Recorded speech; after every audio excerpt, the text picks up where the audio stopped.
ഇന്ന് പുറത്തു വന്ന രണ്ട് ക്രിക്കറ്റ് ന്യൂസാണ് നമ്മൾ ഇന്നത്തെ വീഡിയോയിൽ നോക്കുന്നത്. ആദ്യത്തെ ഒരു അപ്ഡേറ്റ് ഏഷ്യ കപ്പുമായി ബന്ധപ്പെട്ടതാണ്. അടുത്ത മാസമാണ് ഏഷ്യ കപ്പ്. ഇനി കുറച്ച് ദിവസം മാത്രമേ ബാക്കിയുള്ളൂ. സെപ്റ്റംബർ 10-നാണ് ഇന്ത്യയുടെ മത്സരം. ഇപ്പോഴിതാ ഏഷ്യ കപ്പിലേക്ക് രോഹിത് ശർമ്മയെയും കോഹ്ലിയെയും തിരിച്ചു വിളിക്കണമെന്ന റിപ്പോർട്ടാണ് വന്നിരിക്കുന്നത്. ഇത്തവണത്തെ ഏഷ്യ കപ്പ് T20 ആണ്. അതുകൊണ്ട് രോഹിത്തിനും കോഹ്ലിക്കും കളിക്കാൻ സാധിക്കില്ല. അവർ നേരത്തെ T20യിൽ നിന്ന് വിരമിച്ചതാണ്. ഇപ്പോഴിതാ BCCIയോട് ആരാധകരാണ് ആവശ്യപ്പെട്ടിരിക്കുന്നത് രോഹിത്തിനെയും കോഹ്ലിയെയും ഏഷ്യ കപ്പിൽ കളിപ്പിക്കണമെന്ന്. BCCI ഇതിനെക്കുറിച്ച് ആലോചിക്കുന്നുണ്ട്.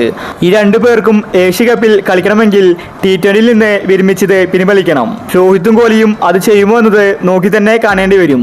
അങ്ങനെയാണെങ്കിൽ ഇപ്രാവശ്യത്തെ ഏഷ്യ കപ്പിൽ അവർക്ക് കളിക്കാൻ സാധിക്കും. പാകിസ്ഥാനും ഇപ്രാവശ്യം ഏഷ്യ കപ്പിലുണ്ട്. അതുകൊണ്ട് പാകിസ്ഥാന് മുന്നിൽ തോൽക്കാൻ ഇന്ത്യക്ക് സാധിക്കില്ല. അതുകൊണ്ടാണ് രോഹിത്തിനെയും കോഹ്ലിയെയും തിരിച്ചു വിളിക്കുന്നത്. പാകിസ്ഥാനെതിരെ ഇന്ത്യയുടെ ഒരു മറുപടിയായിരിക്കും ഇത്തവണത്തെ ഏഷ്യ കപ്പ്. അടുത്തൊരു അപ്ഡേറ്റ് സഞ്ജു സാംസണുമായി ബന്ധപ്പെട്ടതാണ്. സഞ്ജു രാജസ്ഥാനിൽ നിന്ന് പടിയിറങ്ങിയിരിക്കുകയാണ്. സഞ്ജു തന്നെയാണ് രാജസ്ഥാൻ മാനേജ്മെന്റിനോട് അടുത്ത IPL മുന്നോടിയായിട്ട് തന്നെ ഓപ്ഷനിലേക്ക് വിടണമെന്നാണ് സഞ്ജു പറഞ്ഞിരിക്കുന്നത്. ഇതിപ്പോൾ 100% ഉറപ്പായിരിക്കുകയാണ്. സഞ്ജു രാജസ്ഥാൻ വിടുകയാണ്. IPLൽ ഏറ്റവും കൂടുതൽ പവറുള്ള താരമാണ് സഞ്ജു സാംസൺ.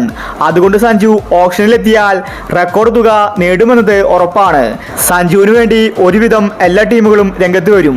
അതുകൊണ്ട് സഞ്ജുവിനെ 30 കോടിക്ക് മുകളിൽ കിട്ടുമെന്നത് ഉറപ്പാണ്. IPL ചരിത്രത്തിൽ തന്നെ റെക്കോർഡ് തുകയായിരിക്കും സഞ്ജുവിനെ കിട്ടാൻ പോകുന്നത്. സഞ്ജുവിന് വേണ്ടി CSK ആണ് ഇപ്പോൾ മുന്നിൽ നിൽക്കുന്നത്. ധോണിക്ക് ശേഷം അവർക്ക് ഒരു ഇന്ത്യൻ വിക്കറ്റ് കീപ്പറെ ആവശ്യമാണ്. സഞ്ജുവിനെയാണ് CSK ആ സ്ഥാനത്ത് കാണുന്നത്.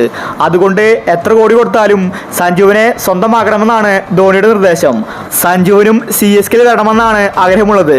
ഒരുപക്ഷെ അടുത്ത IPL സഞ്ജു CSKയിൽ കളിക്കുമെന്നത് ഉറപ്പാണ്. സഞ്ജു എന്തായാലും രാജസ്ഥാന്റെ പടിയിറങ്ങി. അപ്പോൾ ഇനി സഞ്ജു ഏത് ടീമിലേക്കായിരിക്കും പോകേണ്ടത്? നിങ്ങളുടെ അഭിപ്രായങ്ങൾ താഴെ കമന്റ് ചെയ്യുക. ഇതുപോലത്തെ ക്രിക്കറ്റ് ന്യൂസിന് വേണ്ടി ചാനൽ മറക്കാതെ സബ്സ്ക്രൈബ് ചെയ്യൂ.